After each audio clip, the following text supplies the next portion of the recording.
kok begitu. Ada lagi yang lebih parah itu, pergi di pohon-pohon, nenek. Ada lagi yang percaya bahwa ada manusia kembar sama buaya, JPI. Mana ada kembar buaya manusia? Tidak ada itu. Yang ada manusia jadi buaya darat. Ya, boleh ke kubur, tapi jangan pergi minta-minta. Siram, kenapa kau siram? Supaya dingin kuburnya orang mati. Kalau betul itu air kasih dingin kuburnya orang mati, sekali pasang kau pompa air di situ. Tidak ada semua percaya begitu. Usia 6 tahun pergilah Nabi ziarah kubur dari Makkah ke Madinah. Pulang ziarah kubur di desa bernama Afwa, Malasa, indukna Nabi tak meninggal usia 6 tahun. Bayangkan, 6 tahun kasihan Nabi sudah yatim piatu. Coba diambil lagi oleh kakeknya Abdul Muthalib.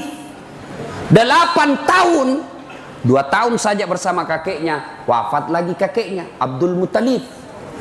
Coba, baru 8 tahun, biu-biu nih kasih 6 tahun nala si nenena kakeknya mati sih, nala murena Abu Talib diambil usia 9 bulan, 9 tahun Nabi sudah mulai menjadi pengembala domba, pengembala makampi nih Nabi tak 9 tahun. Sekarang anak-anak di Sidrap cari usia 9 tahun yang mau mengembala sekarang. Kenapa para nabi dan rasul sebelum diangkat menjadi nabi dan rasul kerjanya pengembala? Oh, saya tahu rasanya jadi pengembala karena saya pernah jadi pengembala. Ternyata tujuannya orang makampi sabar. Coba makampi bembe, makampi iti. Susah sekali itu. Kejar yang kanan, lari yang kiri. Didapat yang kiri, lepas lagi di bawah sini. Lepas sana, dikejar lagi. Makin kau emosi, masih tidak bisa kau tangkap. Maka orang kalau mau jadi pemimpin, sabar. Itu makanya Nabi diajar menjadi pengembala supaya beliau nanti menjadi Nabi sabar. Usia 12 tahun Nabi mulai ikut perang. Bukan perang agama, tapi perang antar suku waktu itu. Tapi beliau tidak pegang pedang, beliau tidak pegang panah, tapi apa? Beliau hanya memegang anak panah dikasih orang dewasa. Usia 16 tahun Nabi mulai pergi berdagang. Dagangnya bukan antar kabupaten, tapi antar negara, ke Syria dan ke Syam. Sampai di Syam, Nabi bersama pamannya Abu Talib dilihat sama pendeta, namanya pendeta Bukhairah. Pendeta Bukhairah ini melihat tanda-tanda kenabian Nabi. Apa tanda-tanda kenabiannya? Di mana beliau berjalan, di situ awan mengikutinya. Nabi ke kanan, awan ke kanan. Nabi ke kiri, awan ke kiri. Nabi maju, awan maju. Pendeta Bukhairah berkata, "Wih, ini tanda-tanda Nabi." Lalu Nabi pendeta Bukhairah panggil sahabatnya, pedagang, "Abu Talib, sini kau dulu." "Siapa namanya ini kemanakanmu?" "Muhammad." "Wih, ini ciri kenabian, namanya Ahmad." Sudah benar. Maka pendeta Bukhairah cari lagi ciri kenabian yang ketiga. Apa? Ada hitam di belakangnya. Orang Bugis bilang baba. Apa bahasa Indonesia baba? Tompel. Tompel itu di sini. Apa? Saya kasih hadiah kalau ada tahu. Apa? Tanda lahir. Bengkok telinga juga tanda lahir. Apa? Bahasa Indonesianya baba, ya baba. Tidak ada bahasa Indonesia. Baba, pokoknya baba. Bapak kalau sudah tahu, orang bilang baba pasti sudah tahu. Ada di sini. Pendeta Bukhairah lihat, oh, tanda kenabian dalam Injil. 1, dilindungi oleh awan. 2, namanya Muhammad. 3, ada tanda lahir baba di belakangnya. Maka pendeta Bukhairah panggil Abu Talib. "Abu Talib, bawa pulang ini kemanakanmu." Inilah yang dicari orang Yahudi. Kalau didapat orang Yahudi, dia bunuh ini kemanakanmu. Bawa pulang. Pulang Nabi.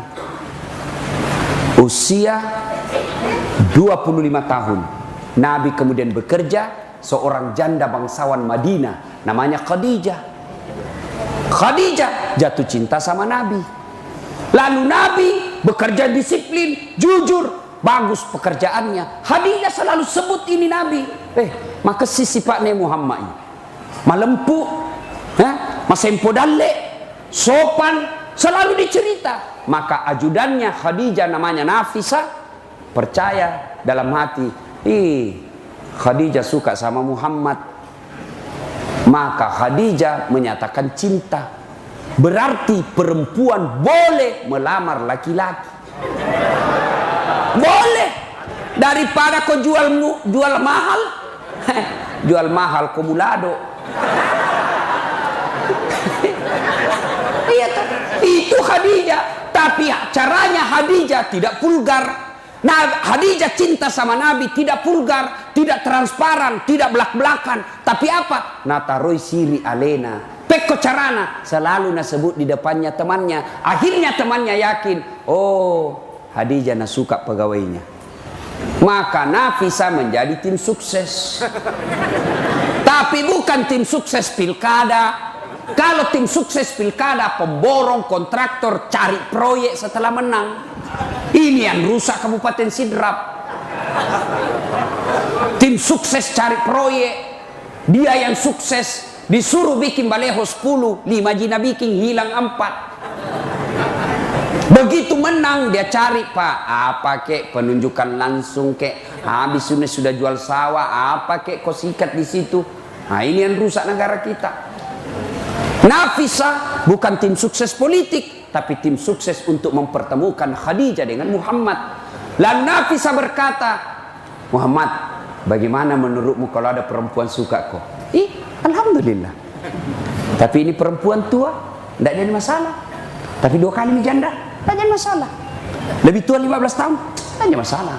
Yang jadi masalah, betulkah dia suka saya? Nabi dan Nafisa, tenang aku bos, saya punya urusan. Datanglah Nafisa kepada Khadijah. Bunda, bagaimana kalau ada laki-laki suka kita? Alhamdulillah. Tapi ini anak muda, tidak ada masalah. Masih lebih muda 15 tahun, tidak ada masalah. Pegawaimu, tidak jadi masalah. Yang jadi masalah, betulkah dia suka saya? Nabi bilang, Nafisa, Nabi bilang, tenang bunda, saya punya urusan. Coba kalau Nafisa mau memeras. Dia datang kepada Muhammad. Muhammad, suka sekali kau bos. Pujilak deko katangi. Milo memang no melo nuan. Milo ko. Pujilak deko tu. Ini pemeras ini. Nikah. Setelah menikah, lahirlah anaknya. Anak pertamanya namanya Qasim. Usia 25 tahun. Nabi. Khadijah 40 tahun. Maka adik-adik yang masih jomblo, sudah sarjana kau tidak dapat kerja sampai sekarang, kau cari janda 40 tahun. Cari mako. Jangan kau lagi gengsi-gengsi. Berdoa kau mudah-mudahan turun warisannya sama kau. Boleh itu bos. Daripada kau cari gadis yang rasa janda. Mending ini jelas jandanya.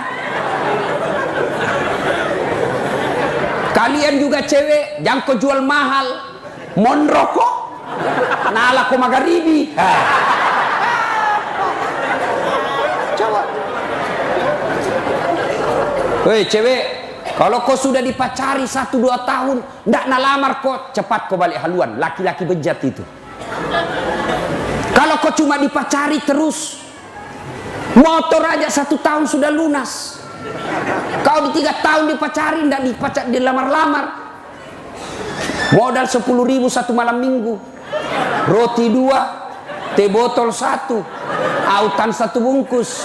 Nah bawa kau di lapangan bola.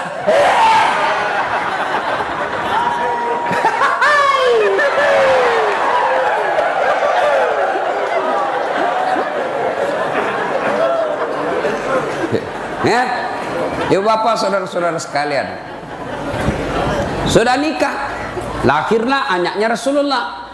Usia 36 tahun di Madinah terjadi konflik. Kenapa konflik? Bukan di Madinah, maaf, di Makkah. Kenapa konflik? Ka'bah dipugar, diberobohkan, dipugar. Ada batu di Ka'bah namanya Hajar Aswad. Ini Hajar Aswad mau ditempel kembali di tempat pertama. Bani Hashim, Bani Bani Umayyah, 4 suku di Makkah bertengkar. Sama tong kira-kira kalau disidrap. Nah bilang orang Bugis, kami lebih berhak. Nah bilang orang Jawa, kami lebih berhak. Kata orang Makassar, kami lebih berhak. Kata orang Ndrekang, saya lebih berhak. Bertengkar. Begitu juga di Mekah. Kami lebih berhak. Nah, kami lebih berhak.